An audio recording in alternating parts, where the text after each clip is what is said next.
اپنی جانیں کھپائیں اور اپنا مال بھی اس کے اوپر خرچ کیا اور اپنی راتیں اور اپنی راتوں کی نیندیں اس کے اوپر ہم نے قربان کر دی، اور اب یہ چل پڑا ہے ہمیں سبق سکھانے کے لیے. اور گویا Exactly. یہ ایک بد تہذیبی کا اظہار بن جاتا ہے کہ جب آپ معاشرے کے اندر حقوق و فرائض کی اس بحث کو اولاد کے پرسپیکٹو سے والدین کو پیش کرتے ہیں. تو جی مجھے لگتا ہے کہ یہ زمانہ چونکہ بدل رہا ہے اور لوگوں کو اندازہ نہیں ہوتا، ہر زمانے کی ایک اسپرٹ ہوتی ہے. وہ لوگ جو روح زمانہ کو پہچانتے ہیں وہی لوگ ایکسل کر سکتے ہیں. جو موجودہ دور ہے یہ حریت فکر کا دور ہے، یعنی اس کے جی اندر آپ لوگوں کو روک نہیں سکتے. وہ ہر موضوع پہ بات کریں گے، بچے والدین سے بات کریں گے، معاشرہ والدین سے بات کرے گا، ادارے والدین سے بات کریں گے کہ آپ کے جو ذمہ داریاں تھیں آپ ان کو کس درجے میں پوری کریں. اسی طریقے سے یہ حریت استدلال کا دور ہے، یعنی اس میں آپ کسی بات کو تحکم کی زور پہ بربنائے جبر، بربنائے روایت، محض اپنی منصب کی برتری کے احساس میں مبتلا ہو کر منوا نہیں سکتے. آپ کو جی لازم استدلال دینا پڑے گا. تو اس دور جی کے اندر ہی یہ بحثیں اٹھ سکتی ہیں. سب سے پہلے تو بڑی خوش آئند ہے جو ٹاپک ہے آپ کو جس کو آپ نے انتخاب کیا. جہاں تک آپ کے سوال کا تعلق ہے تو دیکھیے، انسان اور جانوروں میں جو بنیادی فرق ہے وہ یہ ہے کہ انسان ایک عاقل مخلوق ہے. انسان جی معلوم سے نامعلوم کا فیصلہ کرتا ہے. انسان کے اندر جی انفرنس کی صلاحیت رکھی گئی ہے. انسان چیزوں کا جائزہ لیتا ہے اور اس کے ذریعے حقائق تک پہنچتا ہے. تو ہم جی زندگی کے ہر معاملے میں یہ کام کرتے ہیں. ہم جب مکان بنانا چاہتے ہیں تو ہم یہ دیکھتے ہیں کہ جس زمین پہ ہم یہ کام کر رہے ہیں وہ سطح ہموار ہے، اس کی بنیادیں مستحکم و مضبوط ہیں، اس کے بعد ہم وہاں پر چھت ڈالتے ہیں. ہم کہیں بیج ڈالنا ہو تو زمین کے ساتھ ہی معاملہ کرتے ہیں. لیکن جس وقت ہم دنیا میں اولاد کو لانے کا فیصلہ کر رہے ہوتے ہیں تو ان تمام حقائق سے بالکل سرگرداں نہیں رہتے اور بے باک ہو جاتے ہیں. اور ہمیں یہ جی لگتا ہے کہ یہ ایک ایسا معاملہ ہے جس طرح آدمی جوان ہوتا ہے تو اس کے چہرے پہ بال آ جاتے ہیں اور اس کی شادی ہو جاتی ہے، اس طرح شادی ہوتی ہے تو بچے ہو جاتے ہیں. یہ معاملہ یوں نہیں ہے. اس معاملے کے اندر بھی اللہ تعالیٰ نے انسان کو جو عقل، جو شعور، جو اس کے اندر صلاحیت دی ہے سوچنے سمجھنے کی، اس کو بروئے کار لانا چاہیے. تو بچے کا سب سے پہلا حق جو والدین پر قائم ہوتا ہے وہ یہ کہ یہ فیصلہ درست موقع پہ کیا جائے کہ کب اس کو دنیا میں لانا ہے. مثلا آپ خود جی کسی بیماری سے گزر رہے ہیں، آپ کسی ایسے گھر میں رہتے ہیں کہ جہاں پر کسی اور فرد کی کو رکھنے کی جگہ ہی نہیں موجود، کوئی جوائنٹ فیملی سسٹم ہے، آپ کے جی مالی حالات دیگر گوں ہیں، آپ اس طرح آسودہ حال نہیں ہیں، آپ کی بیوی کی صحت اس طریقے سے نہیں ہے، معاشرے میں آپ مثلا تعلیم کے بیچ میں کھڑے ہوئے ہیں یا آپ کی بیوی تعلیم کے درمیان میں کھڑی ہوئی ہے یا آپ کا کیریئر جو ہے اس کے لیے آپ کو کہیں سفر کرنا ہے. تو یہ 10,000 چیزیں ہیں جن کو سامنے رکھ کر آدمی کو یہ فیصلہ کرنا چاہیے ہے کہ اب میں نے اولاد کی تمہید باندھنی ہے. یہ یوں نہیں ہے کہ آپ محض اللہ کے بھروسے یہ کام کر گزریں، کیونکہ آپ دیکھیے کہ اللہ تعالیٰ نے یہ جو پوری کائنات ہے ایک اسکیم کے تحت بنائی ہے.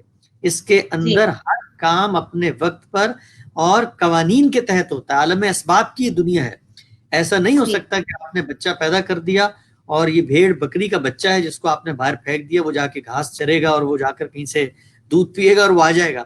آج کے دور جی میں جو صحت کے بارے میں لوگوں کو ادراک ہو چکا ہے، جو لوگوں کو نیوٹریشن کے بارے میں ادراک ہو چکا ہے، جو بچوں کی نشوونما اور پرداخت اور تربیت کے بارے میں ادراک ہو چکا ہے، اس کے لیے ضروری ہے کہ آپ اپنے ماحول کا، اپنی شخصیت کا، اپنے اسباب کا، ان تمام چیزوں کا جائزہ لیں. اپنی صحت کا جائزہ لیں، اپنی صحت جسمانی سے زیادہ اپنی جی ذہنی صحت کا جائزہ لیں کہ آپ یہ دیکھیں کہ کیا آپ کے اندر یہ ٹیمپرامنٹ ہے کہ آپ ایک نئی شخصیت کو اس دنیا میں پروان چڑھانے کی قابلیت رکھتے ہیں. اگر نہیں رکھتے تو اپنے اندر وہ پیدا کریں.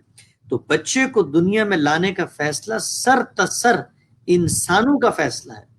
یعنی وہ تو جی دنیا میں ہر کام اللہ ہی کرتا ہے. دیکھیں قرآن مجید میں اللہ تعالیٰ نے کہا ہے کہ یہ کھیتی تم اگاتے ہو کہ ہم اگاتے ہیں؟ ہم اگاتے ہیں، لیکن بیج تو میں ڈالتا ہوں، صحیح پانی تو میں دیتا ہوں، جی دھوپ تو میری جی صحیح سے اس کو لگتی ہے.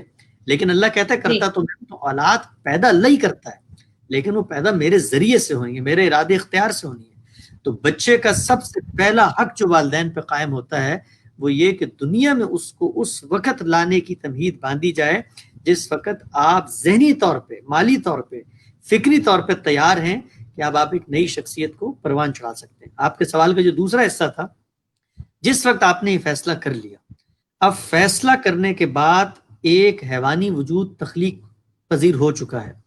اب جیسے ہی ایک انسان کی تخلیق ہو گئی ہے تو اب اس جی کے کچھ حقوق ہیں جو آپ سے متعلق ہو گئے. دیکھیں دنیا کی سب سے بڑی جی سچائی کیا ہے؟ اخلاقیات. اخلاقیات کس چیز کا نام ہے؟ ادائے حقوق. جب آپ کا کسی دوسرے انسان سے آپ کے ساتھ یا آپ کے اقدام پر کوئی رشتہ بن جاتا ہے تو آپ کے درمیان حقوق و فرائض کا ایک کنسورشیم پیدا ہو جاتا ہے.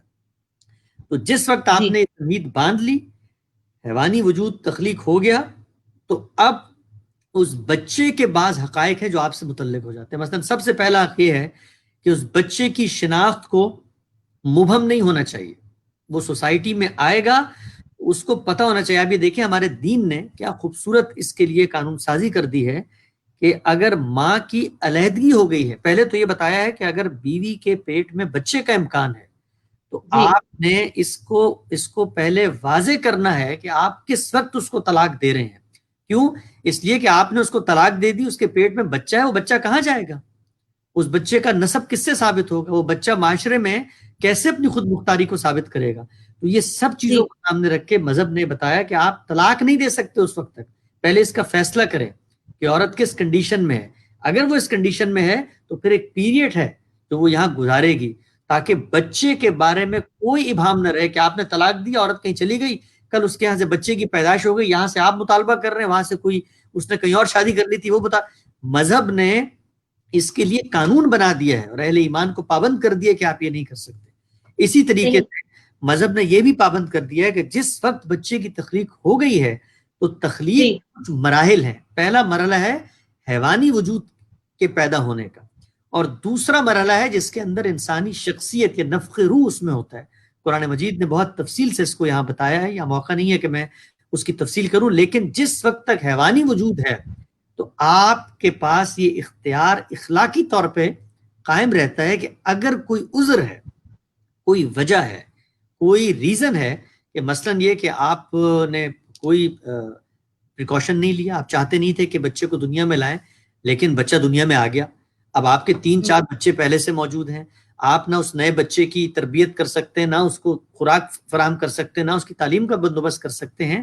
تو اب ایک پیریڈ ہے جس کے اندر آپ یہ فیصلہ کر سکتے ہیں کہ اس بچے کو دنیا میں لانے کا اقدام میں نے کرنا ہے یا نہیں کرنا. کیوں؟ اس لیے کہ اس وقت تک وہ بچہ انسان نہیں بنا. قرآن مجید نے ہمیں بتا دیا کہ انسان بننے کا مرحلہ حیوانی وجود کے بعد آتا ہے، اور رسول اللہ صلی اللہ علیہ وسلم نے اس بات کی تصریح کر دی اور اس کو مبرہن کر دیا، اور اسی کو مدعا کو کھول کے بیان کر دیا کہ 120 دن ہے جس کے اندر آپ اگر کوئی فیصلہ کرنا چاہیں تو کر سکتے ہیں، کیونکہ 120 دن میں اس کا حیوانی وجود بھی تخلیق کے مراحل سے گزر رہا ہوتا ہے. انسان بننا تو بات کی بات ہے. تو بچے کی اگر آپ نے ابارشن کرنی ہے، بچے کو اگر آپ نے دنیا میں نہ لانے کا فیصلہ کیا ہے تو یہ بھی اس کا حق ہے کہ ایک مدت تک آپ نے یہ کام کرنا ہے. لیکن اگر وہ مدت گزر چکی ہے، اس کے بعد ڈاکٹرز آپ کو یہ بتاتے ہیں کہ نہیں بچہ تو ممکن آٹزم میں مبتلا ہو، یہ بچہ جو ہے وہ آپاہج جو ہے، بچے کے اندر کوئی نقص ہے، تو آپ اس بچے کو دنیا میں آنے سے نہیں روک سکتے. اب آپ کا اختیار ختم ہو گیا، اس لیے 120 دن کا وقت گزر چکا ہے. اب اس کے اندر شخصیت جو خدا نے ڈال لی تھی وہ ڈالی جا چکی ہے. اب یہ اس بچے کا حق ہے کہ وہ دنیا میں آئے. تو تخلیق کے یا پیدائش کے حوالے سے آپ نے پہلا سوال کیا تھا. پیدائش تو بات کی بات ہے، پیدائش سے پہلے بچے کے حقوق والدین پر قائم ہو جاتے ہیں، اس شروع لیے ہو جاتے آپ کے اقدام سے بچہ دنیا میں آ رہا ہے. ہیں. جی بالکل. تو اس میں یعنی جب اولاد کے حقوق پہلے سے شروع ہو جاتے ہیں تو پھر ماں کی صحت کا خیال رکھنا اور ماں کے کو ایسا ماحول میسر کرنا، یا ماں خود اپنی صحت کا خیال رکھے، یہ بچے کا حق ہے. بالکل بالکل، یہ بچے کا حق ہے، یہ ماں اچھا کا اب بنیادی حق دوسرا ہے، ماں بھی سوال. تو انسان ہے. جی بالکل. دوسرا سوال میرے اس حوالے سے ہے کہ مجھے بہت سے میسیجز موصول ہوتے ہیں، یقین کیجئے میرڈ لوگوں کے، کہ میں اپنے والدین کا بڑا ہی فرما بردار بیٹا، بڑا اچھا بیٹا ہوں، میں نے ساری بہنوں کی شادیاں کی ہے، میں نے گھر کا بوجھ اٹھایا ہے، میں نے ذمہ داریاں اٹھائی ہیں، لیکن میری ہی گھر والے، میری ہی والدہ، میری ہی والدین مجھے تو دھتکارتے ہیں، لیکن جو چھوٹا بھائی ہے جس نے کچھ بھی نہیں کیا وہ اس کے صدقے واری جاتے ہیں. اسی طرح سے لڑکیاں کے ساتھ یہ ہوتا ہے کہ وہ سارا دن کام کرتی ہیں، سب کچھ کرتی ہیں، لیکن ان کے جب بھائی گھر میں آ جائے تو جب کھانا نکالا جاتا ہے تو چاہے وہ بھلے کچھ نہ بھی کرتا ہو تو سب سے پہلے اچھا کھانا جو ہوتا ہے وہ بھائیوں کا ہوتا ہے کہ یہ مرد ہے اس کو دینا چاہیے، بھلے لڑکی نے سارا دن کام کیا. تو اس طرح کی جب چیزیں ہوتی ہیں کہ ایک بڑی فرما بردار، بڑی اچھی فرما بردار بیٹی ہے، لیکن وہ عدل کا ماحول گھر میں نہیں ہے والدین کی طرف سے، اور ان کو احساس بھی نہیں. حالانکہ سب کہتے ہیں کہ والدین ایسا نہیں کر سکتے، لیکن مجھے لگتا ہے کہ کئی جگہوں پہ والدین ایسا کر رہے ہوتے، شاید ان کو اس کا شعور نہیں ہوتا کہ ہم عدل نہیں کر رہے. کسی ایک سے زیادہ پیار کرنا یا کسی ایک کو زیادہ وہ ٹینشن دینا، اس سے کیا ہوتا ہے کہ نفسیاتی مسائل جنم لیتے ہیں، خواتین میں بھی مردوں میں بھی ڈیفینیٹ. جیسے مجھے میسیجز آتے ہیں. تو آپ کیا کہتے ہیں کہ والدین کس طرح سے عدل قائم کرنا چاہیے، یہ کر سکتے ہیں؟ اگر ان کو نہیں پتہ چلتا کہ ہمیں عدل کیسے کرنا ہے تو آپ کیا ریکمینڈ کریں گے اسلامک پوائنٹ آف دیکھیے ویو سے؟ یہ جو مسئلہ ہے، یہ مسئلہ تو حقیقی مسئلہ ہے، اس سے کوئی مفر نہیں ہے، اس سے آپ نظریں نہیں چرا سکتے. لیکن اس مسئلے کے پیچھے وہ اصل پرابلم کیا ہے جس کا نتیجہ اس مسئلے کی صورت میں روبہ عمل ہو رہا ہے، وہ پرابلم یہ ہے کہ اولاد اور والدین کا رشتہ اصل میں اصلاً ایک منفیت کا رشتہ بن گیا ہے. یعنی اگر آپ والدین کی جگہ پر کھڑے ہو کر دیکھیں تو وہ یہ کہتے ہیں کہ بھئی بچہ ہم نے پیدا کیا، یہ پیدا کیا تو دنیا میں آیا. یہ کیوں دنیا میں آیا ہے؟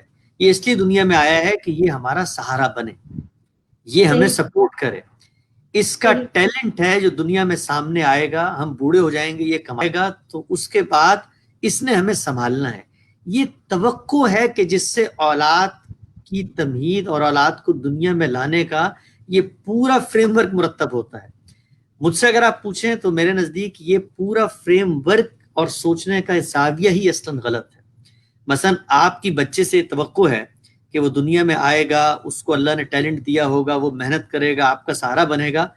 یہ کام کروانے سے پہلے کہ آپ نے بچے سے اجازت لی تھی اس کام کی؟ بچہ تو آپ اپنے انیشیٹو پہ دنیا میں لے کر آئے ہیں. جب آپ اپنے انیشیٹو پہ دنیا پہ لے کر آئے ہیں تو اب آپ توقعات کو ختم کر کے ایک بچے کی شخصیت، اس کا کردار، اس کی تعلیم، اس کو معاشرے میں پیروں پہ کھڑا کرنے کے قابل بنائیے. ہمارے یہاں ہوتا کیا ہے کہ گھر کے اندر اگر 3 بچے ہیں، ان میں سے ایک بچہ زیادہ بولتا ہے، ایک بچہ مثلا خوبصورت ہے، یا ایک بچے کے اندر والدین کو ٹیلنٹ نظر آ جاتا ہے، تو اصل میں وہ بچہ اب ان کے مستقبل کی امید بنتا ہے.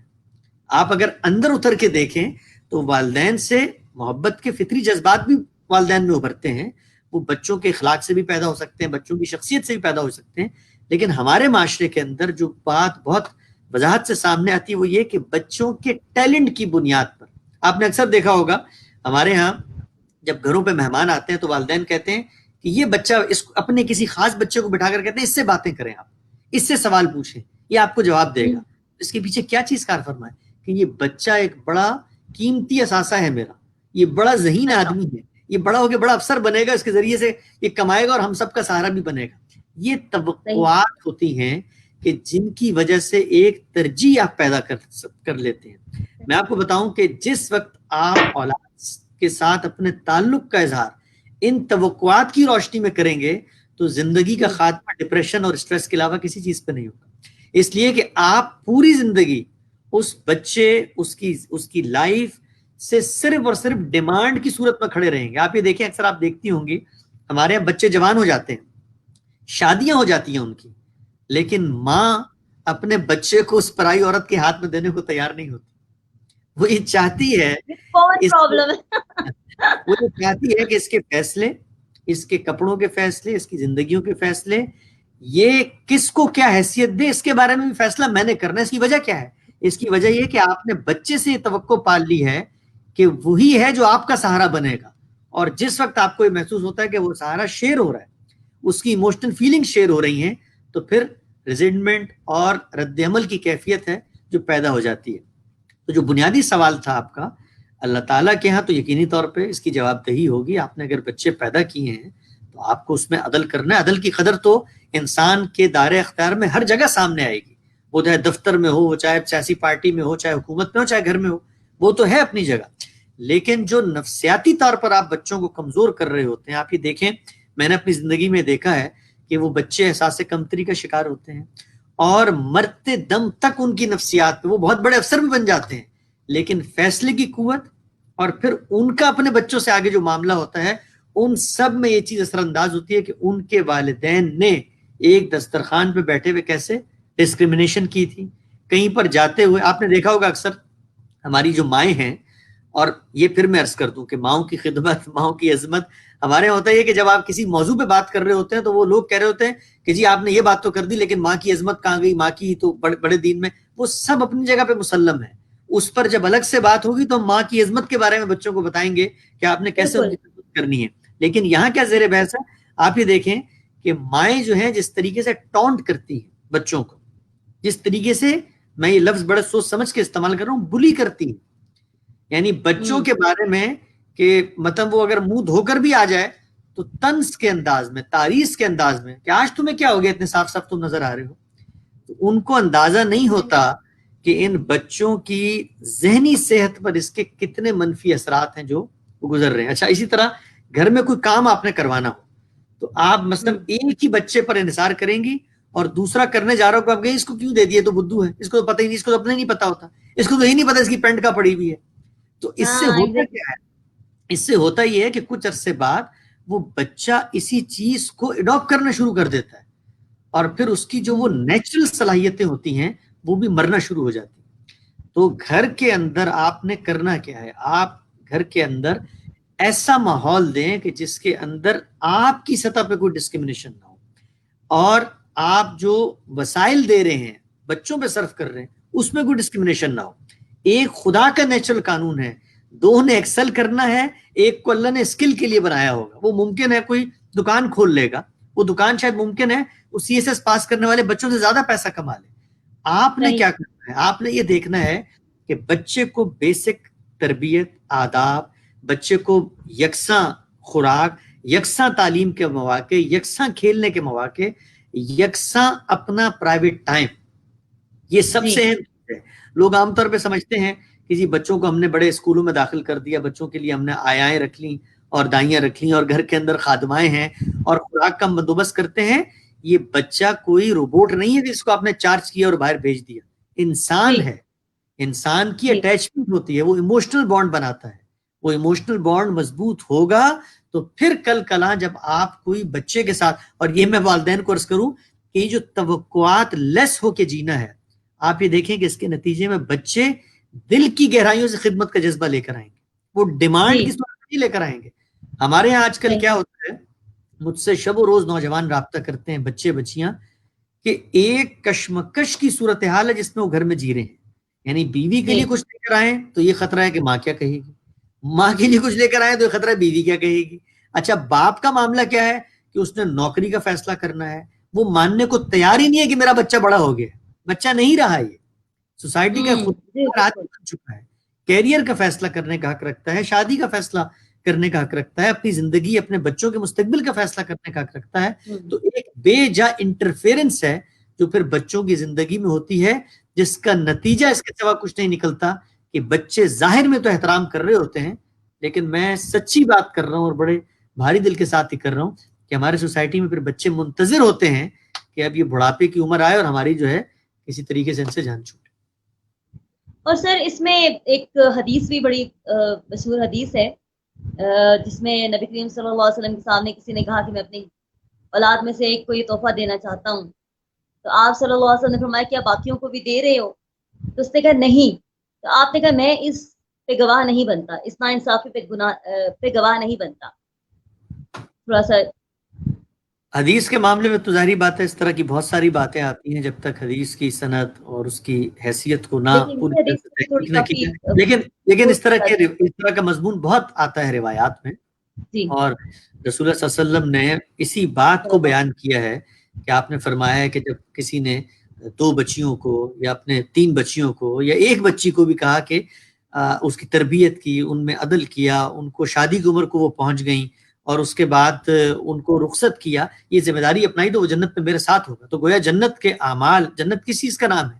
جنت اسی چیز کا نام ہے کہ جس کا جو حق ہے وہ ادا کیا جائے. خدا کا حق خدا کو ادا کیا جائے اور آپ اس کے ساتھ کسی کو شریک نہیں ٹھہرا سکتے. اس کی عبادت ہوگی، وہی ہے جس کے آگے ہم جھکیں گے. بندوں کا حق بندوں کو دیا جائے.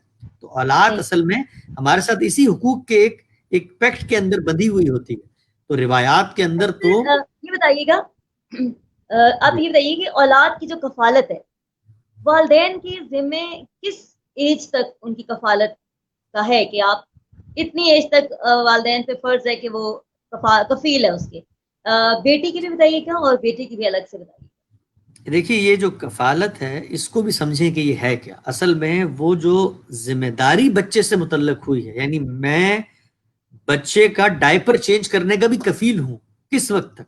اس وقت تک کہ جب تک اس کی ٹوائلٹ ٹریننگ نہیں ہو جاتی. میں ہی ہوں جس نے, کفالت کا مطلب کیا ہے, وہ جو ذمہ دار ہو جاتا ہے کسی چیز کا.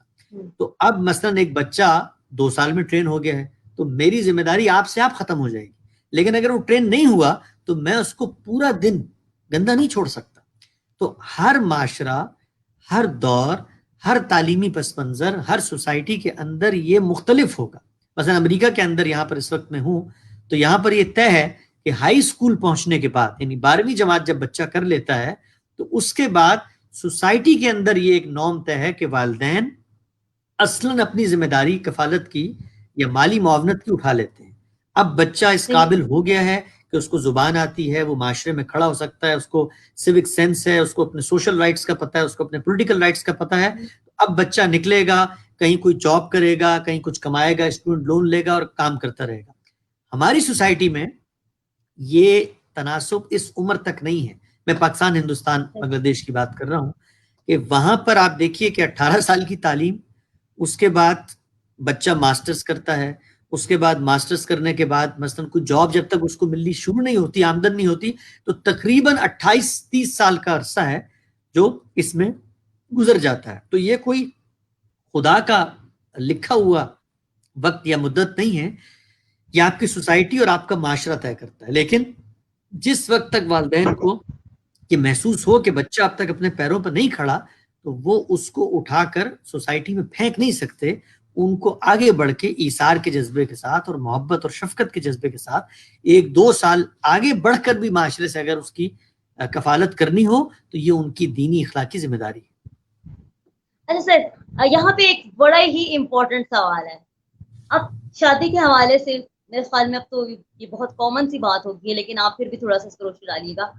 شادی سراسر ایک ایسا مطلب ایک فیل ہے جو انسانی خواہش, انسان کے اپنے اوپر ڈپینڈ کرتا ہے, یعنی اس کی اپنی چوائس فیل اسلام نے رکھا ہے. لیکن ہمارے معاشرے میں ابھی تک یہ چیز ہے کہ والد نے کہہ دیا کہ ادھر شادی کرنی ہے, بس ادھر ہی کرنی ہے.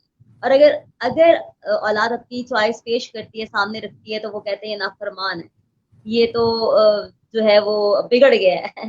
یہ چیز کہا جاتی ہے. بیٹے کے ساتھ بھی یہی سچویشن ہمارے معاشرے میں پیش آتی ہے, لیکن بیٹی کو بھی یہ چیزیں سہنا پڑتی ہے. تو بعض اوقات یہ اب تو بلکہ معاشرے میں یہ ہو رہا ہے بہت زیادہ کہ اچھا اب کسی بیٹی کو جو شاید بیٹی اگر روزگار کماتی ہے یا کچھ اس طرح سے ہے تو ذہن بنا لیا جائے, اگر بیٹا نہ ہو مثال کے طور پہ, کہ بھئی ہم نے اس کی شادی نہیں کرنی. ٹھیک ہے, مائنڈ سیٹ ہو گیا. اب رشتے آئیں گے, ظاہر ہے بیٹی کو تو ہر وقت نہیں پتا کہ کوئی آ رہا ہے یا نہیں آ رہا. تو اب اس صورتحال میں وہ چاہے کہ والدین کچھ کریں اور والدین کچھ بھی نہ کریں اور وہ سٹیپ نہ لیں, کیونکہ ایک حیا کا, ایک عزت کا جو خیال ہے ایک معاشرے میں, عزت دار گھرانے میں نہیں ہوتا ایسا. تو کیا ایسا آپ والدین سے کہیں گے, کیا ان کے لیے تنبیہ ہے اسلام میں کہ بلا مطلب اپنی غرض کے لیے بٹھا کے رکھنا, یا ویسے کسی کیا کہنا چاہیے اگر ان کے ذہن میں کچھ بھی ایسی چیز ہے کہ بھئی ہم نہیں کریں گے. بہت عجیب عجیب سے نفسیاتی مسائل ہوتے ہیں لوگوں کے. تو وہ لڑکی روزگار بھی ہے, اس کے پاس خود مختار بھی ہے, سب کچھ ہے, لیکن وہ اسٹیپ نہیں لے پاتی کہ والدین کہتے ہیں کہ ہم ذمہ داری نہیں لیں گے, اگر کرنی ہے تو کر لو, لیکن ہماری طرف سے کوئی انوالومنٹ نہیں ہوگی. تو کیا اس صورتحال میں ہو سکتا ہے؟ دیکھیے 2 باتیں میں پہلے تمہیداً عرض کر دوں. پہلی بات تو یہ ہے کہ ہمیں مذہب سے وہ چیز لینے جانا چاہیے جو مذہب ہمیں دینے کا پابند ہے. مذہب ہمارے زندگی کے ہر شعبے میں ہماری رہنمائی کرتا ہے, لیکن کس پہلو سے؟ اخلاق کے پہلو سے. یہ گویا وہ ایک اصولی فریم ورک دیتا ہے کہ جس کے اندر رہ کر آپ نے فیصلے کرنا, اور وہ عالمگیر ہے, یونیورسل ہے. مذہب اس کی یاد دہانی بھی کرواتا ہے.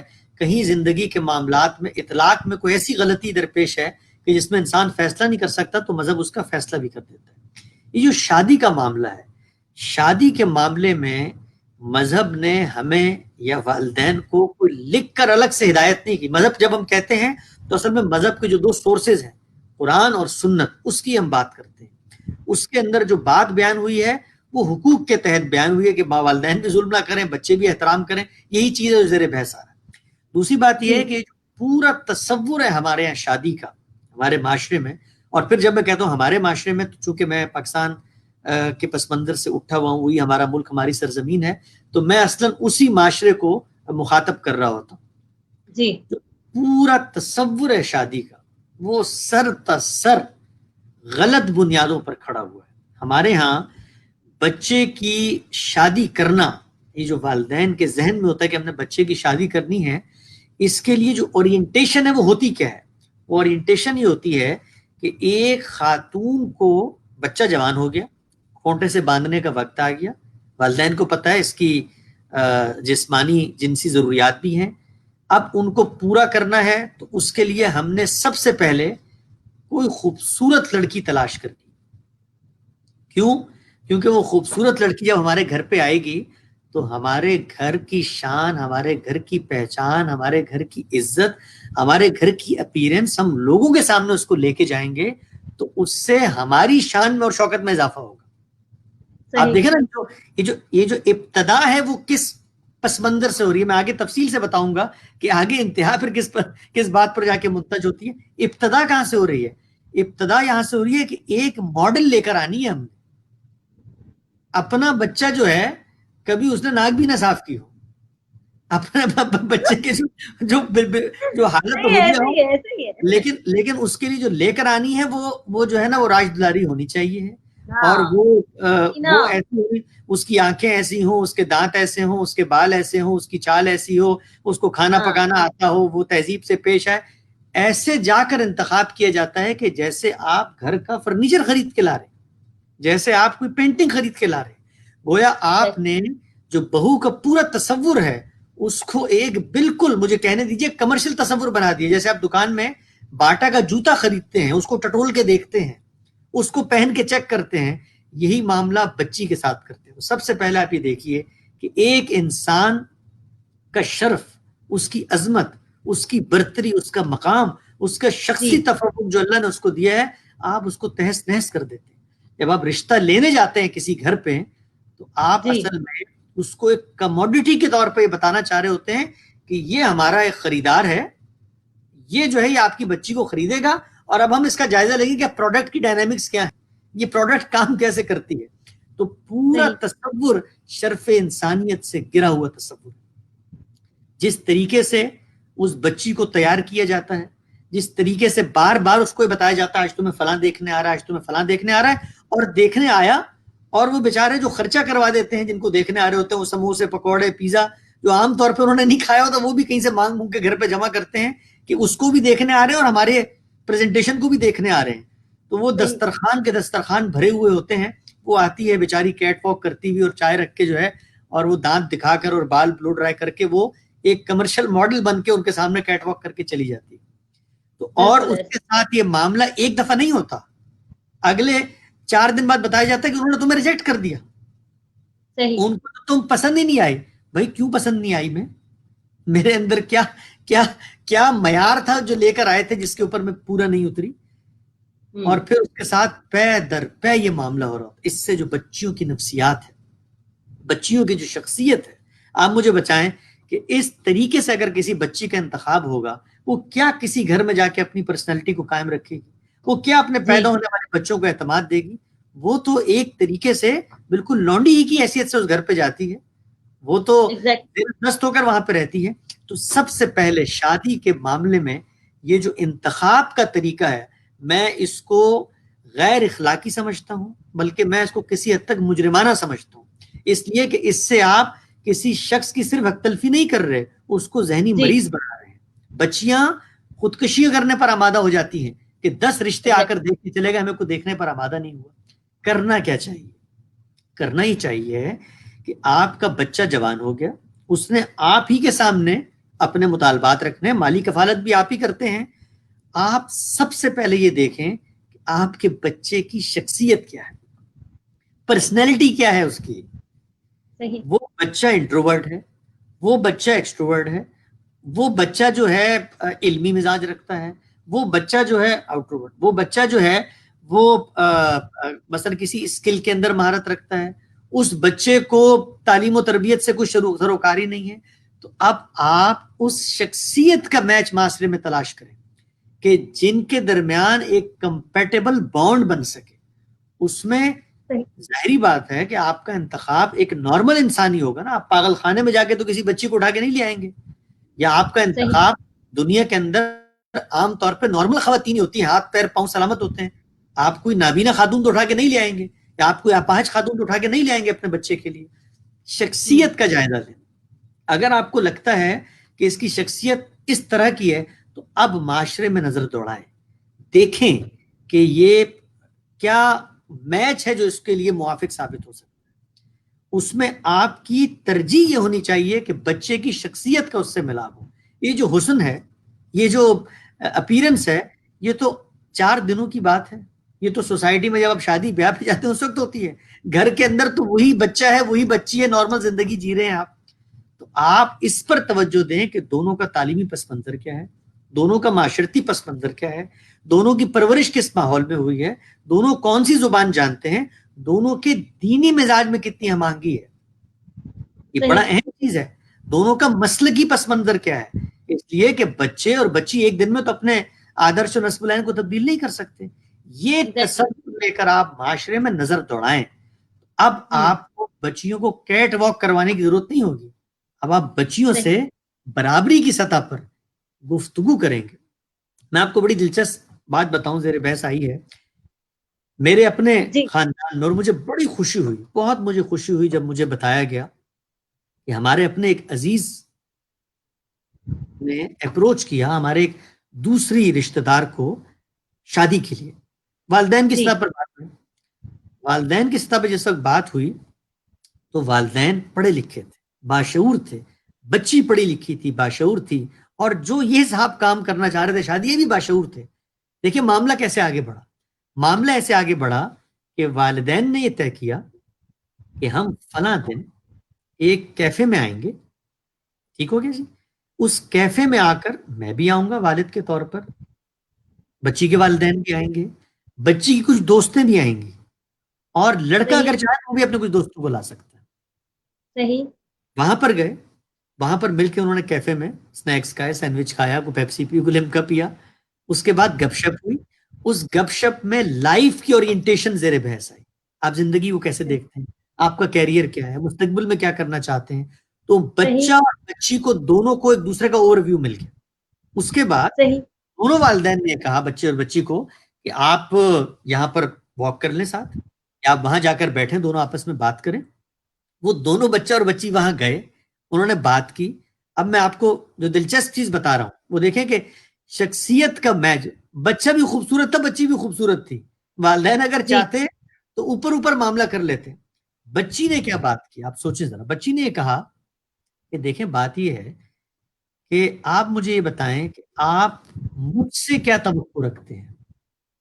تو بچے نے کہا بھائی تو بوڑھے والدین ہیں، میں تو یہ توقع رکھتا ہوں کہ تم آؤ گی، گھر کا کام کاج سنبھالو گی، ان کا سہارا بنو گی، میں بزنس کرتا ہوں. تو بچی نے کہا کہ بھائی میں تو پچھلے کوئی 16 سال سے، مطلب پیدا ہوئی تھی تو ایمبیشن تھی کہ میں جج بنوں گی، تو میں تو لا کی تعلیم حاصل کر لی ہوں. اس تعلیم کے لیے مجھے سفر کرنا ہے، اس تعلیم کے لیے مجھے مختلف شہروں میں جانا پڑے، میری پیشیاں ہوں. تو میری لائف کی اورینٹیشن اس سے بالکل مختلف ہے کہ آپ مجھے گھر پہ بٹھا کے آلو پالک مجھ سے بنوائیں، یا امی جی کی میں ٹانگیں دباؤں، تیل لگا کے ان کی مالش کروں. تو یہ تو میری لائف کی اورینٹیشن میں یہ بات نہیں بیٹھتی. تبادلہ خیال ہوا. اس تبادلہ خیال میں دونوں کو یہ اندازہ ہو گیا کہ ہمارا میچ نہیں ہے، پرسنالٹی کا میچ نہیں ہے، لائف کی اورینٹیشن کا میچ نہیں ہے. دونوں اپنے اپنے گھر گئے. ایک کے والدین نے دوسرے کو فون کر کے بتایا بہت شکریہ آپ کی دعوت کا، بہت اچھا ملا آپ سے مل کے. ہمارے بچے اور آپ کی بچی کی پرسنالٹی اور لائف کی اورینٹیشن میں یہ یکسانیت نہیں پائی جاتی. ہم آپ کے لیے خیر کی دعا کرتے ہیں، ہم ہمارے لیے خیر کی دعا کریں، اور اگر ہمیں کوئی اچھا ریلیونٹ رشتہ ملا ہم آپ کو بتائیں گے. اب آپ یہ دیکھیے ہمارے معاشرے میں 90% خاندان کے اندر لڑائیاں کس بنیاد پہ ہوتی ہیں؟ بھانجی کا رشتہ جو ہے وہ بھائی نے نہیں کیا اور دوسرے کو دے دیا. اب پوری زندگی کی لڑائی ہے کہ رشتہ ہمارے ساتھ کیوں نہیں کیا.